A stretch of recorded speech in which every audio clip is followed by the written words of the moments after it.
والصلاة والسلام على أشرف الأنبياء والمرسلين Sayyidina Muhammadin wa ala alihi wa sahbihi ajma'in. Alhamdulillah, para jemaah dirahmati Allah Subhanahu wa taala. Pertama dan utama sekali kita memanjatkan kesyukuran kita kepada Allah dapat kita meneruskan pengajian dalam kitab Ummul Barahin karangan Al-Imam As-Sanusi.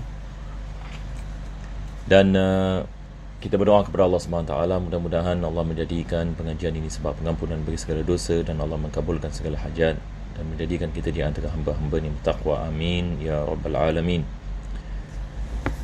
Kembali kepada kitab dan di mana kita berhenti pada minggu yang lepas. Minggu yang lepas kita telah membicarakan berkenaan dengan burhan ataupun dalil bagi sifat-sifat ma'ani. Kita membicarakan tentang sifat kudrat, sifat iradah, sifat ilmu, sifat ahya. Dan penulis ini mengatakan kalau sekiranya Allah tidak bersifat dengan sifat-sifat itu ataupun salah satu daripadanya, maka tidak ada sesuatu perkara daripada hawadis akan diwujudkan. Yang ini sebagai misal, kalau Allah Tuhan ini tidak bersifat dengan sifat kuasa, maka alam ini tidak boleh wujud. Sebab kalau Tuhan tidak mempunyai ini sifat ini kuasa, bagaimana dia nak mewujudkan alam? Begitu juga kalau sekiranya dia tidak mempunyai sifat iradah, bagaimana dia nak mengkhususkan apa yang dia nak mewujudkan? Dan kalau dia tidak mempunyai sifat ilmu, maka ini adalah perkara yang mustahil, sebab menciptakan sesuatu memerlukan ini kepada ilmu tentang perkara yang akan diciptakan dengan terperinci. Dan kalau dia tidak mempunyai sifat al-haya, maksudnya ini dia tidak hidup dan ini adalah perkara yang mustahil. Maka kalau kita menafikan salah satu daripada sifat ini, maka kita akan sampai kepada natijah alam ini tidak boleh diwujudkan. Alam ini tidak boleh diwujudkan, dan ia juga membawa kepada makna bahawasanya Tuhan itu merupakan, yakni Tuhan ini lemah yang tidak dapat ini mewujudkan, dan dia adalah daripada kalangan hawadis, iaitu hadis dan bukan wajibul wujud. Maka ini yang kita membicarakan pada minggu yang lepas berkenaan dengan sifat sama', basar dan kalam. Mungkin hari ini insya-Allah ini kita kembali kepada bahagian ini, walaupun saya ada membicarakan pada minggu lepas juga tentang perkara ini. Penulis mengatakan, kita lihat di sini, wa amma burhanu wujubi sam'i lahu ta'ala wal basari wal kalam fal kitabu was sunnatu wal ijma'. Pertama sekali beliau kedepankan dalil naqli yakni daripada Al-Quran, sunnah dengan ijma'. Yakni dalam Al-Quran Allah mengatakan wa huwas sami'ul basir. Jadi kita mengatakan Allah Maha mendengar, Maha melihat. Dalilnya adalah Al-Quranul Karim. Dan begitu juga kita ada hadis-hadis Nabi SAW berkenaan dengan sifat tersebut. Dan kita ada ijma' ini di kalangan ini ulama ini Islam daripada dulu hingga ke sekarang berkenaan dengan sifat-sifat Allah Subhanahu Wa Taala yang tiga ini, iaitu sifat sama', sifat basar dan sifat kalam. Sebab ini kita lihat ini Al-Quran membicarakan ini. Selepas itu beliau mendatangkan dalil aqli, yang mana beliau mengatakan wa aidan law lam yattasif biha, kalau sekiranya Tuhan tidak bersifat dengannya ataupun salah satu daripadanya, lazima an yattasifa bi adadiha, maka akan menjadi lazim dia bersifat ini dengan berlawannya, dengan lawannya. Maksudnya kalau kita mengatakan Tuhan tidak mempunyai sifat penglihatan, maka dia adalah buta. Kalau Tuhan ini tidak mempunyai sifat kalam, ini berbicara, maka dia adalah bisu. Kalau sekiranya Tuhan ini tidak mempunyai sifat sama', maka dia adalah pekak. Maka ini adalah mustahil, sebab ini adalah naqais. Ini penulis ini mengatakan wahya naqais, yakni menyifatkan Tuhan dengan sesuatu yang bercanggah dengan sifat, maka itulah perkara yang mustahil. Sebab Tuhan ini maha yang sempurna. Tuhan ini maha sempurna. Maka di sini Al-Imam As-Sanusi beliau mengatakan, kalau sekiranya Tuhan tidak bersifat dengan sifat basar, dengan sifat sama', dengan sifat kalam, maka ini membawa makna dia bersifat dengan lawannya, iaitu buta dan tuli dan sebagainya. Maka ini adalah mustahil bagi Allah Subhanahu Wa Taala yang maha sempurna. Wa naqsu alaihi ta'ala muhal, dan kekurangan bagi Allah Subhanahu Wa Taala adalah perkara yang mustahil ini bagi Allah Subhanahu Wa Taala. Jadi insya-Allah kita akan teruskan daripada sini. Ini merupakan pengajian kita pada hari ini. Maka penulis ini mengatakan wa amma burhanu kauni fi'lil mumkinati aw tarkiha jaizan fi haqqihi ta'ala. Maka kita telah sampai ini kepada bahagian mungkin, ya. Pertama sekali kita membicarakan tentang sifat-sifat yang wajib bagi Allah. Selepas itu kita membicarakan tentang sifat-sifat yang mustahil bagi Allah Subhanahu Wa Taala. Dan ini merupakan yang ketiga, iaitu perkara yang jaiz bagi Allah Subhanahu Wa Taala. Apakah dalil bagi kita yang ini mengatakan melakukan perkara-perkara yang mungkin ataupun meninggalkannya adalah jaiz bagi Allah? Maksudnya dia tidak diwajibkan atas Allah, tetapi dia adalah perkara yang jaiz ini bagi Allah Subhanahu Wa Taala. Kalau Allah mahu melakukannya, maka dia melakukannya. Kalau dia tidak mahu melakukannya, maka dia tidak melakukannya. Maka Allah boleh mewujudkan dan Allah ini boleh meniadakan, dan tidak ada perkara yang boleh mewajibkan Allah Subhanahu Wa Taala untuk mewujudkan sesuatu ataupun meninggalkannya. Jadi di sini penulis ini akan membicarakan tentang apakah burhan ataupun dalil ini bagi perkara ini. Jadi dia mengatakan adapun burhan bagi melakukan perkara-perkara yang mungkin. Jadi sekarang saya harap kita dah faham setakat ini apa yang dimaksudkan yakni dengan perkara yang mungkin. Jadi perkara yang mungkin adalah satu perkara yakni yang menerima kewujudan dan ketiadaan. Ini yang kita maksudkan dengan mungkin. Maka perbuatan Allah Subhanahu Wa Taala dia hanya berkait dengan mungkin. Ini bila kita membicarakan tentang definisi sifat kudrat, misalnya kita mengatakan sifatun azaliyatun yata'atta biha ijadu mumkin wa i'damuhu. Sifat ini azali yang dengannya wujudnya mewujudkan ini benda yang mungkin ataupun meniadakannya. Maka kuasa Allah Subhanahu Wa Taala hanya berkait dengan benda yang mungkin. Jadi ini adalah perkara yang kita harus faham ini dengan baik. Kita telah membicarakan dalam bahagian ta'alluq ini sebelum ini, yang mana bila kita membicarakan tentang kudrat, sifat ini kudrat bagi Allah, dia hanya berkait dengan benda yang mungkin. Begitu dengan sifat iradah, mengkhususkan ini mungkin. Dia hanya berkait ini dengan benda yang mungkin. Dia tidak kaitan dengan benda yang wajib, dan dia tidak berkaitan dengan benda yang mustahil. Maka mewujudkan mungkin ataupun meniadakan ini yang kita mengatakan jaiz bagi Allah Subhanahu Wa Taala. Dia bukan sesuatu kewajipan atas Allah. Tidak ada perkara yang boleh mewajibkan Allah. Maka Allah yang ini melakukan segala-galanya dengan kehendaknya. Dengan kehendaknya. Maka apakah yang ini burhan bagi melakukan perkara yang mungkin ataupun mewujudkan ataupun tidak, dan kita mengatakan ini adalah jaiz ini bagi Allah dan bukan wajib ataupun mustahil? Apakah dalilnya? Maka beliau mengatakan fali annahu law wajaba alaihi ta'ala syai'un minha aqlan. Kalau sekiranya kita mengatakan wajib atas Allah melakukan perkara yang mungkin, awis tahala, ataupun kita mengatakan mustahil bagi Allah untuk melakukan perkara yang mungkin, dan kedua-kedua ini yang maksudnya adalah wajib akli dan mustahil akli. Kalau sekiranya kita mengatakan sama ada yang pertama kita mengatakan wajib akli bagi Allah melakukan perkara yang mungkin, kedua mustahil akli bagi Allah SWT melakukan perkara yang mungkin, maka apa yang akan berlaku kalau seseorang itu mengatakan wajib bagi Allah melakukan perkara yang mungkin ataupun mustahil bagi Allah SWT melakukan perkara yang mungkin? Maka beliau mengatakan lan qalabal mumkinu wajiban aw mustahila wa dhalika la yu'qal. Maka apa yang akan berlaku adalah yang pertama sekali, kalau orang mengatakan wajib bagi Allah melakukan perkara yang mungkin, maka ini membawa yakni kepada natijah penyamaan di antara apa yang wajib akli dengan jaiz akli. Dan ini adalah mustahil. Maksudnya sesuatu perkara yang wajib akli dia tidak boleh menjadi jaiz akli dalam masa yang sama. Sesuatu yang wajib akli, yang wajib, tidak boleh menjadi jaiz dalam masa yang sama. Dalam hukum akal kita mengatakan berkenaan dengan wajib, mustahil dengan jaiz, apa yang wajib adalah tetap wajib, apa yang mustahil adalah mustahil. Bila kita mengatakan wajib, misalnya kita mengatakan sesuatu yang tidak menerima ketiadaan. Bagi mustahil kita mengatakan sesuatu yang tidak menerima kewujudan. Yang berkenaan dengan jaiz, sesuatu yang menerima kewujudan dan ketiadaan. Maka kita tidak boleh mengatakan sesuatu perkara yang menerima, satu perkara yang tidak menerima ketiadaan, dalam masa yang sama dia menerima kewujudan. Maka ini adalah mustahil disebabkan kita mengatakan dia adalah perkara yang bercanggah. Maka perkara yang wajib adalah yang wajib, dia tidak boleh menerima ketiadaan sama sekali. Perkara yang mustahil adalah mustahil, dia tidak boleh menerima kewujudan. Kita tidak boleh mengatakan misalan sesuatu perkara yang mustahil wujud, ini mustahil. Sebab kita di sini kita mengatakan mustahil akli, dia tidak boleh menerima kewujudan. Bagaimana dia wujud? Maka di sini berlaku percanggahan. Sama juga bila kita mengatakan sesuatu perkara yang wajib akli tetapi ia yakni tidak yakni wujud, maka ini adalah perkara yang bercanggah. Yakni wajib yakni akli, kita mengatakan sesuatu yang tidak dapat menerima ketiadaan.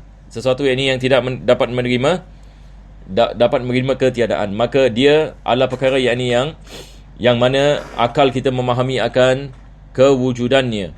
Maka bila kita mengatakan sesuatu wajib yakni akli adalah mustahil dalam masa yang sama, maka ia percanggahan. Ini kita mengatakan al-jam'u bainan naqidain.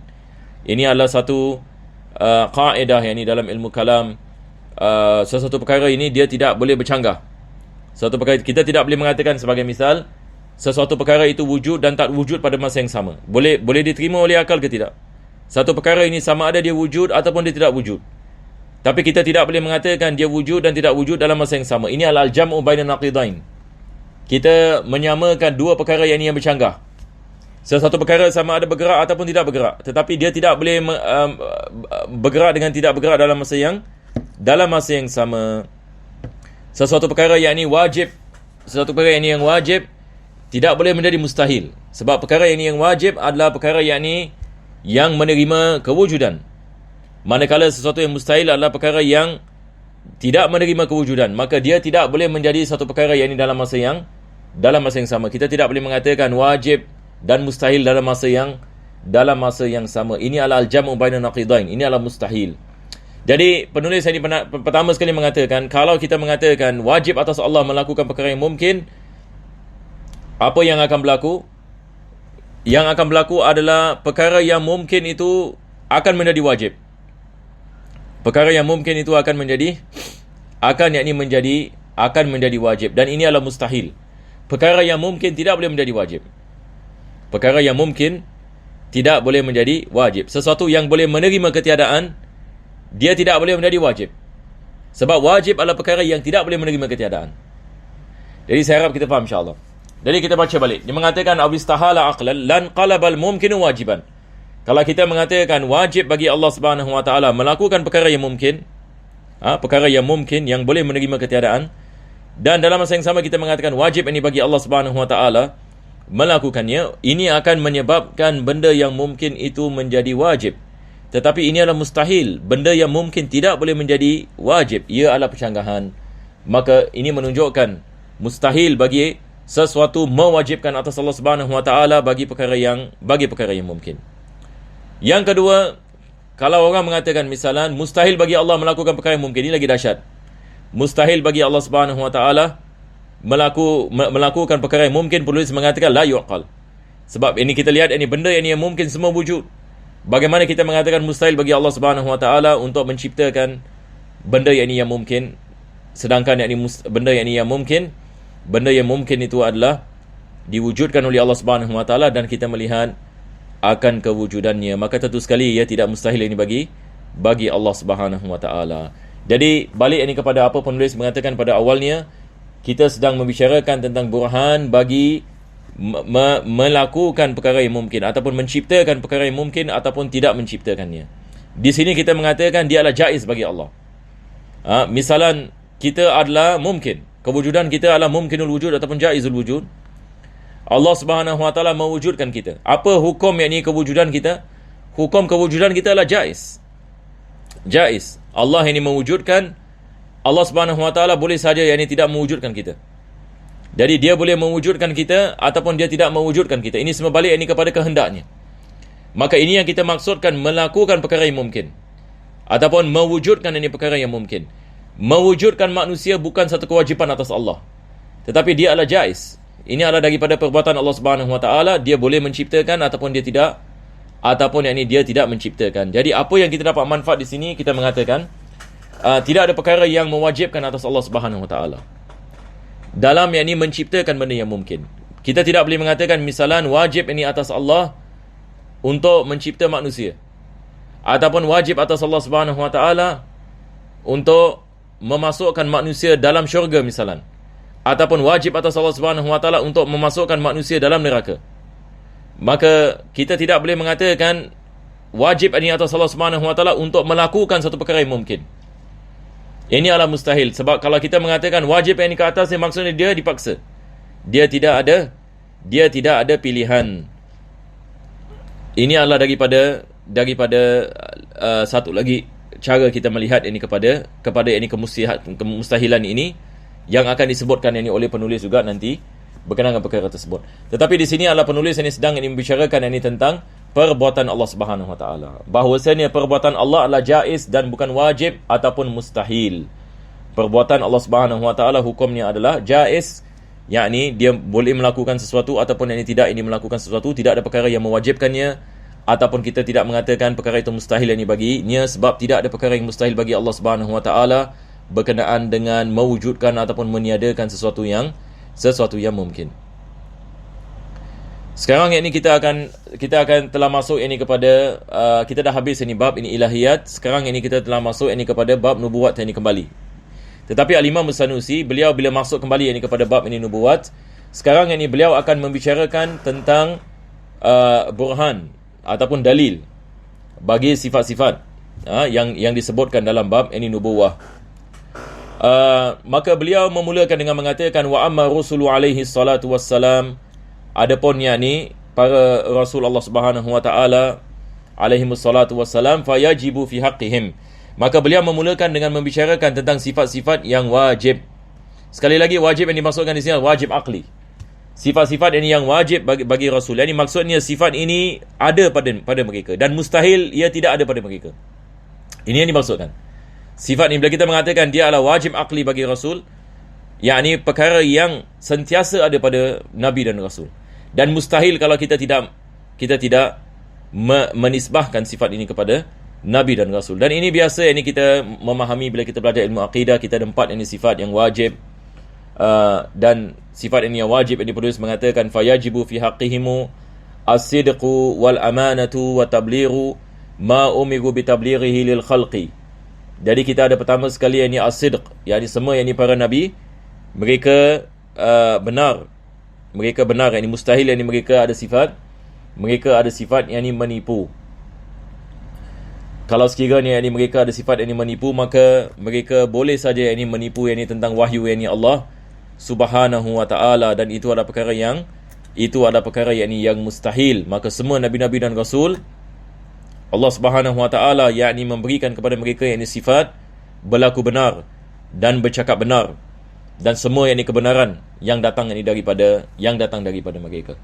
Kedua, kita ada sifat amanah. Yang dimaksudkan sifat amanah adalah sifat maksum, yakni para rasul dan nabi mereka dijaga oleh Allah Subhanahu Wa Taala daripada melakukan dosa besar dan dosa kecil sebelum kenabian dan juga ini selepas, dan juga ini selepas kenabian. Ini adalah dalam akidah Ahlus Sunnah wal Jamaah. Kita mengatakan walaupun sebelum ini kenabian, sebelum dilantik sebagai nabi, mereka adalah maksum. Sebagai misal Nabi kita sallallahu alaihi wasallam dilantik sebagai nabi dan rasul ini apabila beliau berumur 40 tahun.